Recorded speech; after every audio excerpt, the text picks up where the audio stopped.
40 anos depois, a UNB é cenário de mais uma manifestação do movimento estudantil. O projeto Quintas Urbanas da UNB, Problemas e Potencialidades do DF em Torno, tem a honra de homenagear este movimento aqui no cenário onde muitos estudantes organizados em suas agremiações ocuparam a reitoria para questionar o modo como a universidade vinha sendo gerida. A nossa proposta, como projeto de extensão da Universidade de Brasília, é este ano abrir espaço para a discussão do tema 1968-2008, o tabu da gestão universitária. A ideia é tentar revelar o que há por trás do projeto de gestão de uma universidade pública como a Universidade de Brasília. No ano de 1968, havia eclodido no Rio uma grande manifestação em função da morte do estudante Edson Luiz de Lima Souto, no calabouço. Dias depois, em Brasília, houve a grande invasão por parte de todo o aparato militar do Distrito Federal, invadindo a Universidade de Brasília. Nesta época, havia necessidade do governo encontrar um pretexto para se editar o ato institucional número 5. Esse ato se impunha diante dos grandes movimentos que surgiam, que eclodiam por todo o país.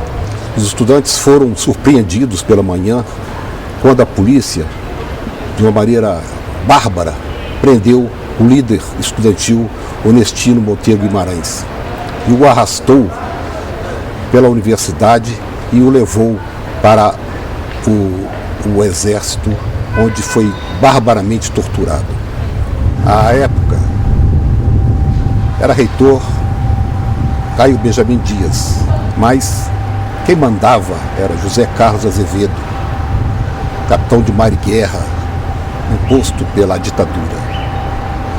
Hoje, numa democracia, impõe-se que todos participem de uma maneira equânime, que todos participem dessa gestão.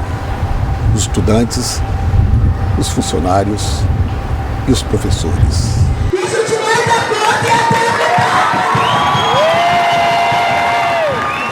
O movimento da ocupação, na verdade, começou em 2005 na campanha pela paridade, quando as regras eleitorais no Consune foram fraudadas. Desde então, as denúncias de corrupção foram se acumulando e a assistência estudantil foi sendo sucateada. E, nesse caso, isso propiciou para o movimento de ocupação em 2008. Ao longo do ano de 2007, quando eu era membro do Conselho Universitário, o Consune, nós questionamos a administração sobre várias questões que estavam passando por cima do Conselho Universitário. E sempre que nós fazemos isso, nós éramos rebatidos dizendo que isso já havia sido aprovado no Conselho da FUB, que era composto apenas pelo reitor e mais algumas pessoas. Então, ao longo dos últimos tempos, o Conselho vinha sendo completamente esvaziado da sua importância e das suas competências. Começamos a mobilização, ativar, convidar os CEAs da universidade para que a gente pudesse realmente saber o que estava acontecendo, intervir, criticar as fundações e logo em seguida entramos com uma representação no Ministério Público Federal pedindo a saída do reitor Timothy. Aí começou o desfecho, até começarem as aulas, as assembleias e as mobilizações na universidade.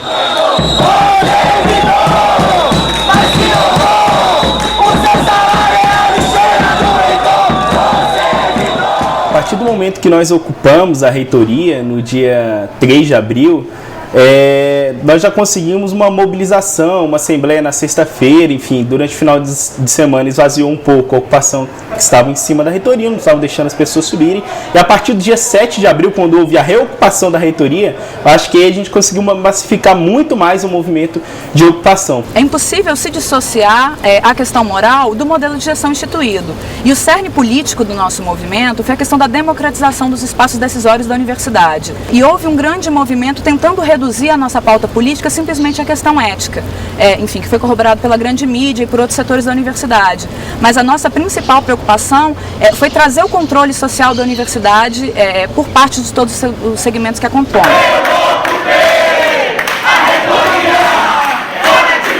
Quando a gente ocupou a reitoria, a gente estava com a luz, com a água, com tudo certinho. A gente estava fazendo movimento já pela internet, de blogs e rádios livres.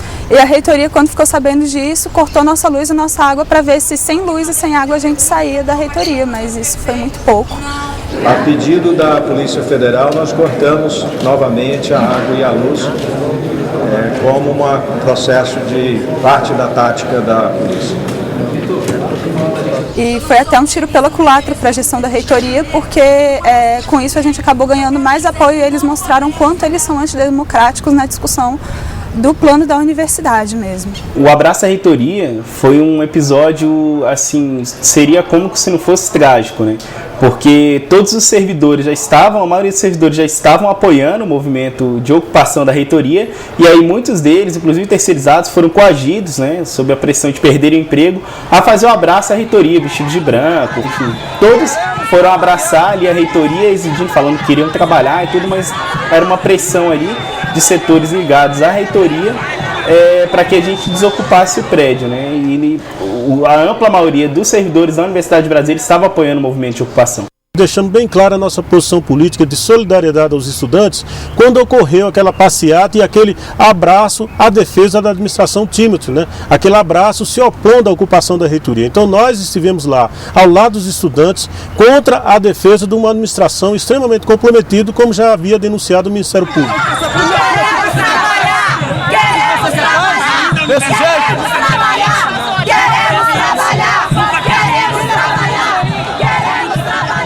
Eu entrei na reitoria da UNB na forma da lei e eu sairei na forma da lei. A ocupação mudou completamente a atmosfera política na Universidade de Brasília.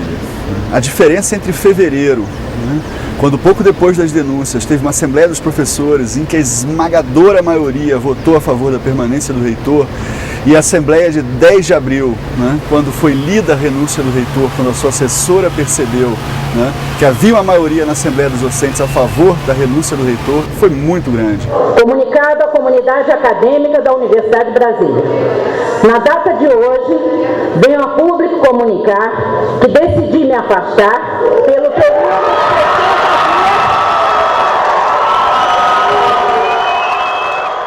A cada dia que passava, a gente tinha mais motivo para ficar e o Timóteo tinha mais motivo para sair. Esse termo vai ser cumprido dessa vez? Nós vivemos dentro do Estado de Direito. Essas pessoas precisam aprender a cumprir a lei e a respeitar a maioria.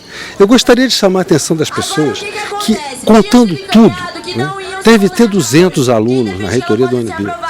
Isso deve representar, sei lá 0,05% do total de alunos que estão na universidade. A mídia vive falando invasão da reitoria, mas existem dois mundos hoje na UNB. Aquela brincadeira, aquele piquenique pequeno burguês e as pessoas que estão no minhocão. A imensa maioria de professores dando aula e milhares de alunos assistindo a aula. Nós fomos conseguindo o apoio da grande maioria da comunidade universitária, os professores realizaram outra assembleia e tiraram apoio à ocupação, os funcionários também fizeram assembleia e tiraram apoio à ocupação, e mesmo os estudantes realizaram sucessivas assembleias cada vez maiores, chegando a quase 2.000 estudantes.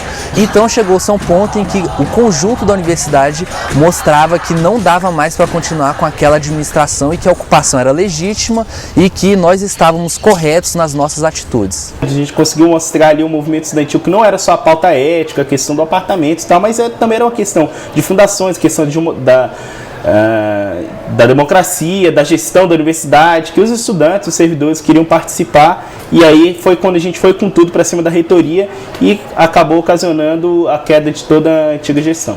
Isso demonstrou que os estudantes realmente têm uma maturidade para estar lidando com diferentes perspectivas, apesar de todas as diferenças, né, mas que é possível, sim, os estudantes participarem de uma gestão democrática dos espaços, né, porque as decisões que são refletidas se refletem em cima dos estudantes também, né, então acho que os estudantes também têm que ter uma posição e têm que colocar suas questões de maneira mais democrática no ambiente universitário. A ocupação da reitoria, né, ela é um fato político, mas que já estava, eu acho que já estava internalizado nos estudantes, essa vontade de romper com esse sistema antidemocrático que se tornou um sistema corrupto exatamente pela falta de controle. Por quê?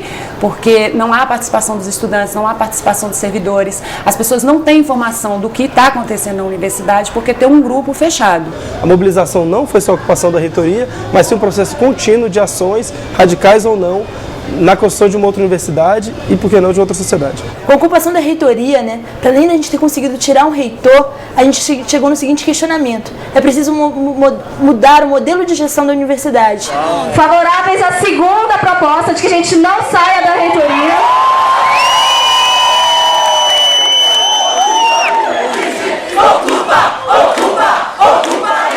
Se tivesse uma gestão mais democrática dentro da UNB, com os estudantes tendo maior participação, com os servidores também tendo maior participação, provavelmente o que aconteceu dentro da UNB não teria ocorrido, porque a gente sempre pede a questão para olhar as contas, para aprovar as contas depois, os estudantes e os servidores, e isso não é feito porque os professores acabam decidindo por aprovar as contas que são apresentadas antes de um maior debate dentro dos conselhos, e com o peso que eles têm de 70%, eles sempre conseguem aprovar. E eu tenho certeza que se não for deliberado nesse consune, pela paridade, pela eleição direta, pelo Congresso Estatuinte, vão se somar a nós muitos professores e muitos funcionários. Se for preciso, a gente para a universidade, mas a gente quer gestão democrática.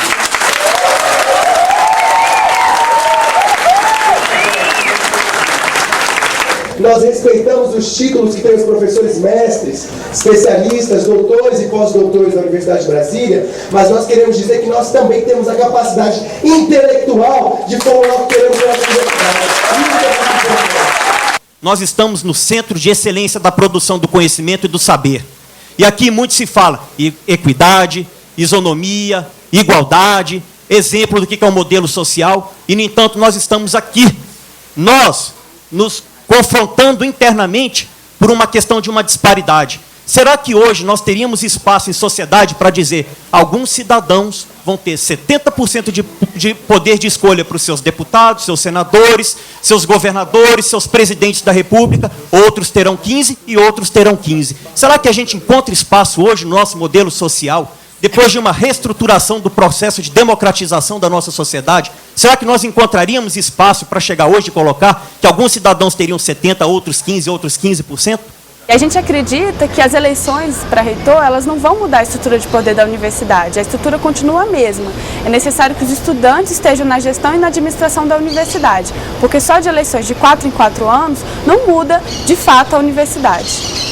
Os apoiadores da antiga gestão continuam pela universidade, né? Muitos continuam nos conselhos deliberativos e vários deles mantêm os cargos que tiveram na época.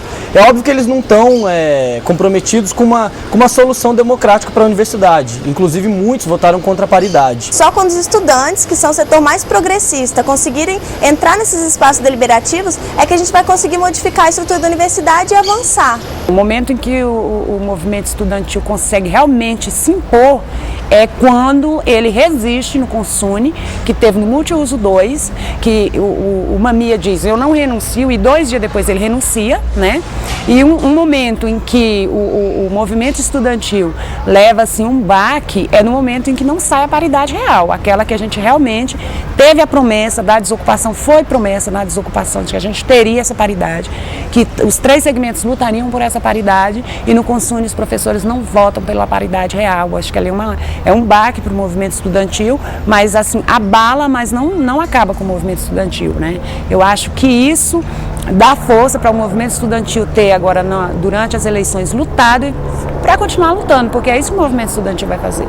Na ocupação, nós mostramos o quanto os estudantes podem ter força se eles se unificam em torno de pautas comuns. Nós tínhamos aqui estudantes dos mais diversos grupos, o DCE apoiando, a União Nacional dos Estudantes presente também, participando ativamente, apoiando o movimento, e nós conseguimos trabalhar democraticamente com essas pautas e unir a universidade como um todo. Essa é a tarefa do movimento estudantil, conseguir unificar servidores, professores e estudantes na universidade para a gente fortalecer a luta em defesa da nossa universidade, em defesa da educação pública brasileira.